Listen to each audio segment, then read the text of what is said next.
विद्महे भुवनेश्वराय धीमहि तन्नो देवी प्रचोदयात्। जय माता दी दोस्तों, स्वागत है आप सभी का हमारी यूट्यूब चैनल पावरफुल हिंदू धर्म में। आप सभी पर माता भुवनेश्वरी की कृपा सदा और सर्वदा बनी रहे। आज हम आप सभी को नवरात्रि के चौथे दिन माता भुवनेश्वरी की पूजा विधि, महत्व, कथा और उपाय के बारे में बताएंगे। नवरात्रि के चौथे दिन माता कुष्मांडा की पूजा की जाती है तथा गुप्त नवरात्रि में माता भुवनेश्वरी की पूजा अर्चना की जाती है।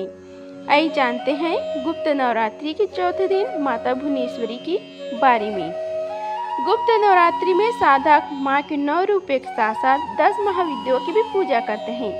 खासकर जो लोग तंत्र साधना करते हैं, यह गोपनीय तरीके से गुप्त नवरात्रि में 10 महाविद्या की पूजा करते हैं। गुप्त नवरात्रि के चतुर्थ दिन माँ भुवनेश्वरी की पूजा की जाती है। माँ भुवनेश्वरी 10 महाविद्याओं में चतुर्थ स्वरूप विद्या मानी जाती है। माँ भुवनेश्वरी को तीनों लोकों की ईश्वरी माना जाता है।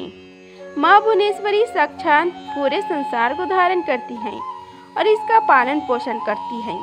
माँ भुवनेश्वरी को जगत माता और जगत धात्री के नाम से भी जाना जाता है। माँ भुवनेश्वरी आकाश, वायु, पृथ्वी, अग्नि और जल का निर्माण करती है।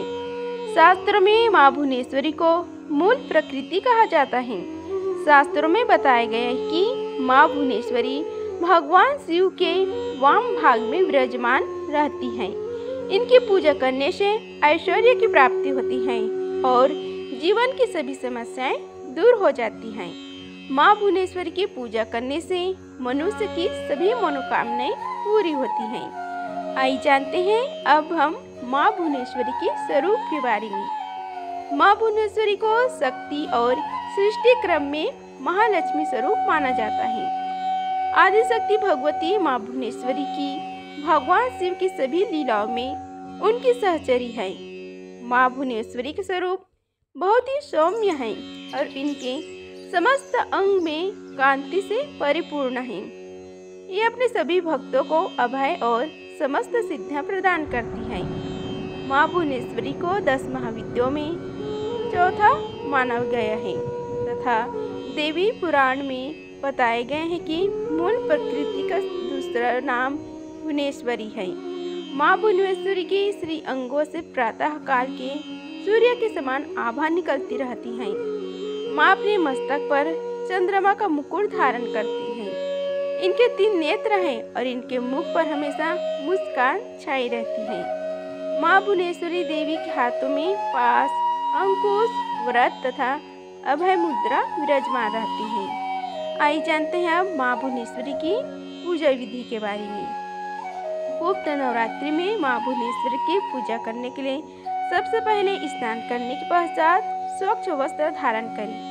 अब किसी एकांत कमरे या अपने घर के पूजा कक्ष में पूर्व दिशा की ओर मुख करके बैठ जाए।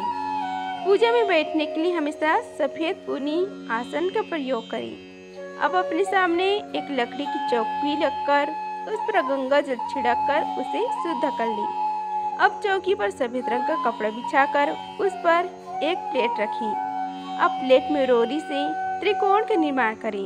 अब इस त्रिकोण में अखंडित चावल भर दें। अब इस चावल पर सिद्ध प्राण प्रतिष्ठा युक्त भुवनेश्वरी यंत्र की स्थापना करें। अब भुवनेश्वरी यंत्र के समक्ष चावल की 10 डेरियां बनाएं और इन डेरियों के ऊपर 10 लघु नारियल रखें। अब सभी नारियल पर रोली का तिलक लगाएं।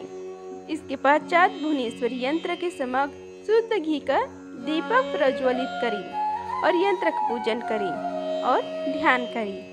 अब अपने दोनों हाथ जोड़कर माँ भुवनेश्वरी का सच्चे हृदय से ध्यान करें तथा धूप, दीप, चावल, पुष्प से पूजा करें और भुवनेश्वरी के महिमा विद्या मंत्र का जाप करें।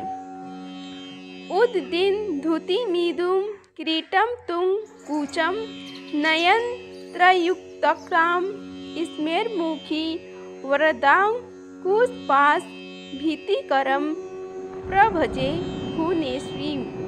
इस मंत्र का जाप करके हमेशा सफ़ेद हकीक की माला से ही करें। आप चाहे तो माँ भुवनेश्वरी की पूजा किसी शिव मंदिर में जाकर भी कर सकते हैं। इसके लिए सबसे पहले किसी भी शिव मंदिर में जाकर षोडश उपचार द्वारा माँ भगवती की भुवनेश्वरी की पूजन करें। अब गाय के घी का दीपक जलाएं और कपूर जलाकर पूजा करें तथा मंत्र को अपने गुरु की आज्ञा से प्राप्त कर जाप करें। अब भुवनेश्वरी को सफेद फूल, चंदन, चावल और इत्र अर्पित करें। अब दूध और दही चढ़ाएं और साथ ही माँ भुवनेश्वरी को मावे का भोग लगाएं। इसके पश्चात दिए गए मंत्र का 108 बार जाप करें। माँ भुवनेश्वरी की पूजा करने के बाद इन पर चढ़ाए गए भोग को किसी भी स्त्री को भेंट करें। पूजन मंत्र है ओम श्री भुवनेश्वर आय नमः। अगर आप ऐश्वर्य प्राप्त करना चाहते हैं तो माँ भुवनेश्वरी पर रात रानी का इत्र अर्पित करें तथा इन मंत्रों को किसी गुरु से आगे लेकर जाप करें। पारिवारिक समस्या को दूर करने के लिए माँ भुवनेश्वरी पर 12 सफेद रंग के फूल अर्पित करें। अगर आप अपनी किसी खास मनोकामना की पूर्ति करना चाहते हैं तो देवी भुवनेश्वरी पर चढ़े हुए चावलों को अपने बेडरूम में छुपा कर रख दें। माँ भुवनेश्वरी की पूजा में ध्यान रखने वाली कुछ बातें के बारे में आप सभी को बताते हैं। महाविद्या माँ भुवनेश्वरी की साधना करने के लिए उपासक की सभी सामग्री में खासकर रूप से सिद्धि युक्त होनी चाहिए। अगर ऐसा नहीं है तो आप माँ भुवनेश्वरी की उपासना नहीं कर पाएंगी। महाविद्या माँ भुवनेश्वरी की उपासना करने के लिए उपासक को सिद्धि, प्राण प्रतिष्ठित भुवनेश्वरी यंत्र, सफेद हकी या रुद्राक्ष माला, 10 लघु नारियल, ये 3 चीजें होना अति आवश्यक है। माँ भुवनेश्वरी की साधना हमेशा सुबह 4 बजे से 6 बजे के बीच या रात्रि 10:15 बजे के समय के बाद ही करना चाहिए।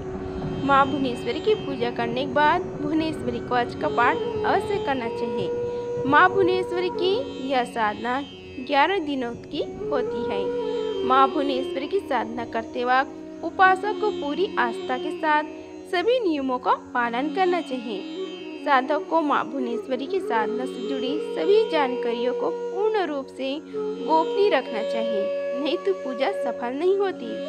11 दिनों के बाद पूजा सफल न करने के पश्चात भुवनेश्वरी यंत्रों को अपने घर के मंदिर या तिजोरी में लाल वस्त्र से बांधकर 1 साल के रख दें। अब पूजा में इस्तेमाल हुई बाकी सामग्री को नंदी में प्रवाहित कर दें या किसी पीपल के नीचे दबा दें। ऐसा करने से आपकी साधना पूर्ण हो जाएगी और आपके ऊपर माँ भुवनेश्वरी देवी की असीम कृपा हमेशा बनी रहेगी। माँ भुवनेश्वरी की साधना करने से मनुष्य को ज्ञान, धन, सम्मान, प्रतिष्ठा की प्राप्ति होती है। आइए जानते हैं अब माँ भुवनेश्वरी की कथा के बारे में। अब हम सभी मिलकर माता भुवनेश्वरी की कथा का श्रवण करते हैं। प्रकृति स्वरूपा देवी भुवनेश्वरी को माता सती के 10 रूपों में से चौथा रूप माना गया है। माँ भुवनेश्वरी ने मनुष्य को जीवन के 5 तत्वों का मूल समझाया है और यह भी बतलाया है कि ब्रह्मांड में मानव जाति का क्या महत्व है।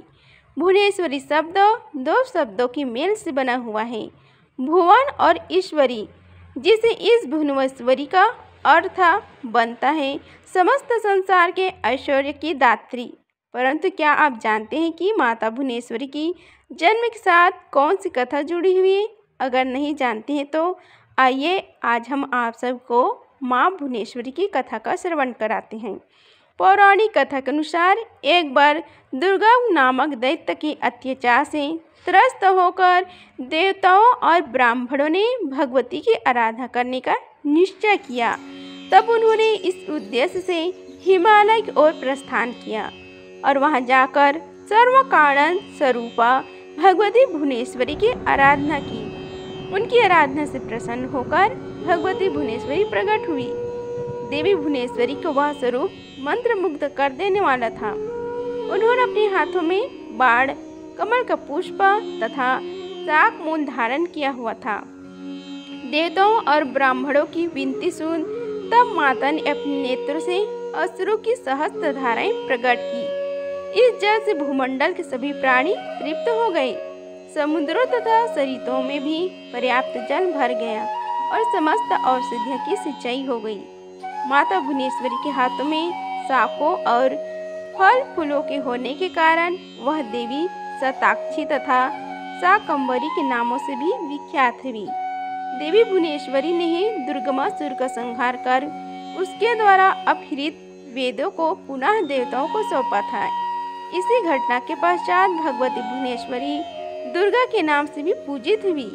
देवी भुवनेश्वरी की जयंती भाद्रपद के शुक्ल पक्ष की द्वादशी तिथि को मनाई जाती है।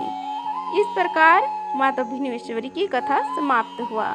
अगर आप सभी को यह वीडियो अच्छी लगी होगी तो वीडियो को लाइक कीजिए, चैनल को सब्सक्राइब कीजिए और कमेंट बॉक्स में जय माता दी लिखिए। धन्यवाद। मिलते हैं अगले वीडियो में, तब तक के लिए जय माता दी।